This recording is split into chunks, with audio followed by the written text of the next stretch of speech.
I am 34 and my ex-wife was 30 at the time I wrote this story. Miriam and I had been married for 6 years, and we had a beautiful daughter together. We were a happy family, and I couldn't believe that Miriam would decide to throw away everything we shared as a family. We were always there for each other and supported each other's dreams. If she said she wanted to try something out, I would give her my full support, and the same applied to me. Everything began to fall apart when Miriam got the role of an intern at her dream organization, and after she completed the internship, she was lucky to be fully retained. The truth is, none of us saw that coming, but I was so happy for her when it did. During my ex-wife's internship, there was this particular coworker of hers she used to talk about all the time. His name was John. She would return for the day and talk about how John was so intelligent, how he helped her out, and so on. I didn't really think there was a problem with that because John was married and he was not helping her alone, he was helping other interns too.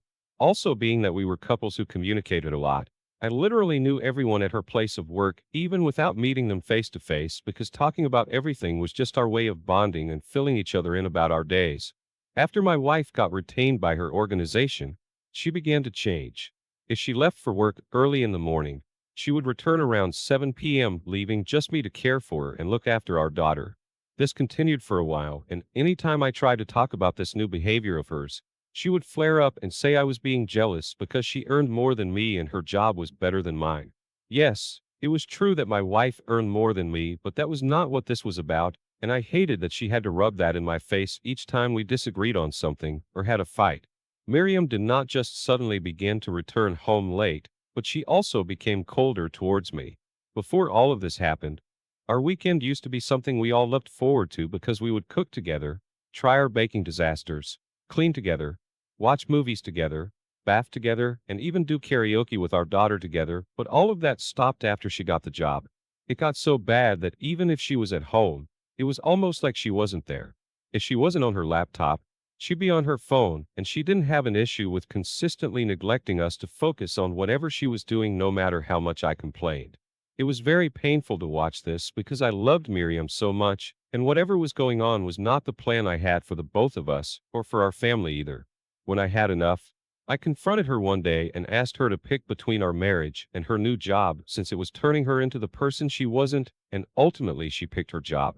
She said she'd pick her job over and over, and she did not give a damn about our marriage.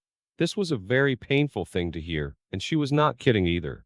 At that time, I was so busy trying to save our marriage that I didn't notice the changes in the way she dressed, her makeup, and even her choice of clothes. It was a clear sign that she was seeing someone else. It had to be the only reason she neglected me and our daughter, and I was right.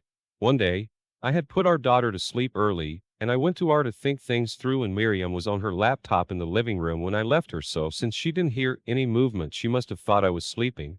She walked into the room, and I think she came in to confirm if I was asleep, because she didn't see me move. When she confirmed that, she continued to talk on the phone. It didn't take long for me to figure out that she was talking to her lover, whom she told she was pregnant, and at the end of the conversation, she called his name. It was the same John, her coworker. I felt my throat go dry, and I could not believe it. Miriam cheated on me with John, and not just that, she got pregnant by him despite everything we had been through together. I was really broken, but since we were already distant with each other, I didn't need to pretend that everything was okay. While she continued with her ways, I planned my revenge. I really wanted to confront her, but if I did, maybe things would not have turned out the way they did. I got one of those apps that allows you to track people's phones, and I tracked hers. I did this because I needed evidence, and without evidence, my revenge would be incomplete. I got their chats and text messages of them talking about the pregnancy and how she would try to pin it on me. The funny thing is, since Miriam had started seeing John, we stopped getting intimate because she was always tired whenever I tried to touch her. After that call, she tried to make us get intimate, but I didn't let that happen.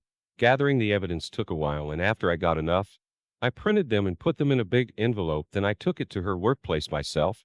When she saw me that day, she pretended like we were cool at home and asked what I was doing there.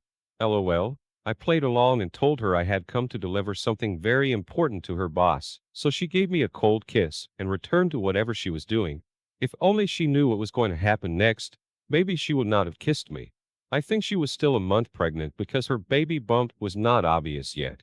That evening, She returned home in tears, but her bags were already packed by the door. I knew she had been fired because her company did not support coworkers dating each other, and to make matters worse, she was pregnant.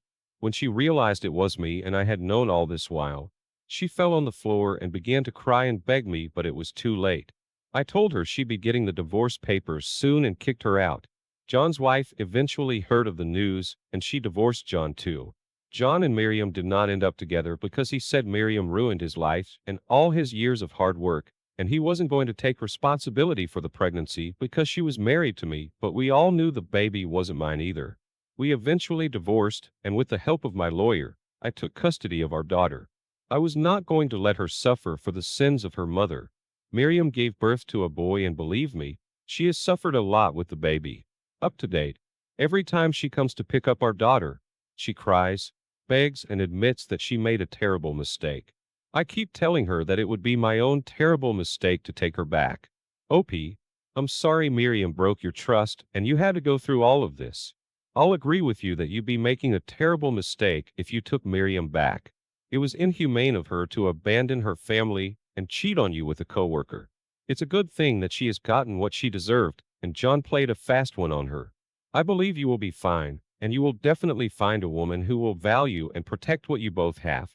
I'm glad you did a good thing by getting rid of her and exposing her secrets. You're an example of a strong man, and thank you for sharing your story with us. Now let's move on to our next story for today. My ex-girlfriend and I had been dating for 4 years, and I was getting ready to propose to her before I found out she was cheating on me. Anna and I loved each other a lot. We were not the perfect Hollywood couple, but we loved each other. While we were dating, I asked Anna to move in with me because I wanted her to be around me all the time. She moved in a year after we started dating, and she went to college from my place. Being that we had dated for a long time, both of our parents were aware of our relationship, and they consented to Anna moving in with me since we were planning to settle down anyways. I was a remote worker who earned well, so money was not an issue for us. My clients paid well, and in turn I provided everything Anna wanted. If she wanted to shop every week, hang out with her friends, do her nails, or even get new wigs, they were all provided for. I cared about Anna, and I wanted her to be happy. I played my part in being loyal and faithful, and I refrained from doing anything that would cause me to cheat on her or talk to any woman longer than I should. Anna, on the other hand, was a social butterfly. If she met someone on the same day, it would not take long before they became patties. This was the only problem I had with her, and it was always the cause of our fights. In the process of being social with most men, they would cross their boundaries, and Anna did not seem to have a problem with it. If we talked about it, she would tell me, this is who I am, and I am not going to change my personality because you are not comfortable with it, so I let it slide. When Anna finished college, she was not able to get a job immediately after, so in the process of staying at home with me, she added extra pounds, and this made her very uncomfortable. She had to change her wardrobe because her clothes no longer fit, being that she had expanded. I suggested that she try intermittent fasting, but when we weren't getting the results we wanted, I then suggested that she sign up for a gym, and she agreed. The first few weeks after Anna signed up at the gym, she wanted to stop going because of how much her body hurt. She would literally skip some days, and I would persuade her to keep going. She loathed going to the gym, and it was never something she looked forward to, but down the line, I noticed she began to change, and going to the gym was something she prepared for a day before. At first, I thought it was because she successfully passed that beginner stage where working out would not have to hurt anymore, but I was wrong. Ideally, she was supposed to go to the gym 3 times a week since she spent most of her time at home doing nothing, but she changed it to 5 times a week, including weekends. This did not sit well with me, but I could not complain since it was my idea for her to sign up for the gym in the first place. Slowly, Anna began to stay longer than usual, and most times she would come home with so much excitement. As if that was not enough, Anna would pick fights over the smallest things. If I told her she looked better in a particular pair of pants, she'd get pissed. If I told her I didn't want a particular meal for breakfast, she'd make a big deal out of it. When I could not take it anymore, I told her parents about it, and when her parents called to talk to her, she got upset and left the house for about a week. At that point, I was so worried. We never had the kind of fight where she had to leave the house, and I didn't want her parents to know about it either. After repeatedly calling and begging her for the whole week, she returned, and that's when things got worse. I had to apologize for everything she did, even when it was clear that she was the one at fault. I did the cooking, laundry, and took care of the house.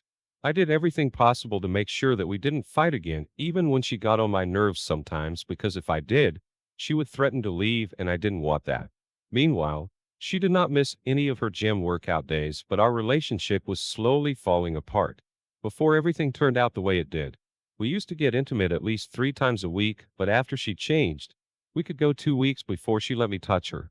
One day, she returned from the gym quite late as usual, but in high spirits, and that particular day, I was having a tough time working because my service provider was giving me issues.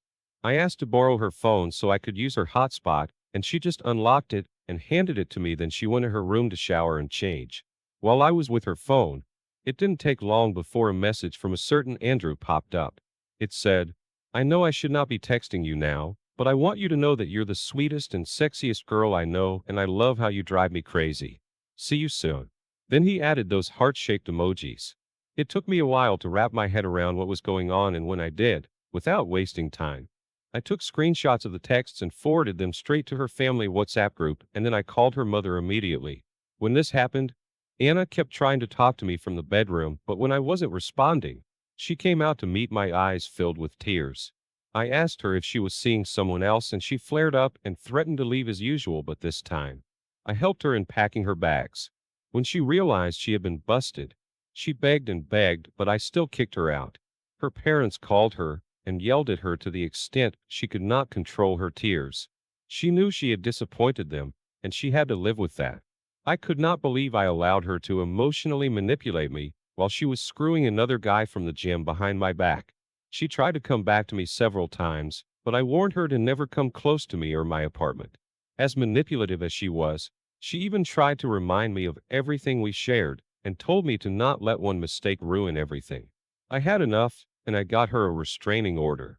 Later on, I found out that the time she left the house for a week, it was Andrew's house she stayed at and not one of her friends as she claimed. Funny thing is, she did not even know Andrew was married, and his wife and son had traveled for that period. After about 3 months, she started calling my number again with a different number, begging me to take her back. She was sorry, but I blocked her again. Though it was not easy, I'm happy I got rid of that manipulative woman. OP, it's never easy, but I'm happy you did the right thing.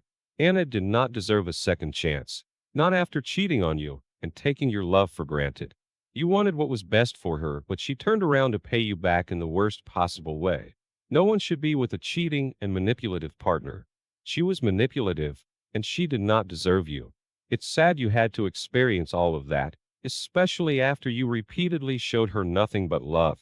Sorry things had to turn out this way for you, but it's a sign that someone better is coming your way, and you're going to get the love you deserve. Thank you for sharing your story with us. I wish you all the best going forward. Thank you all for taking the time to listen to today's stories. If you enjoyed listening, please feel free to like and subscribe if you haven't already.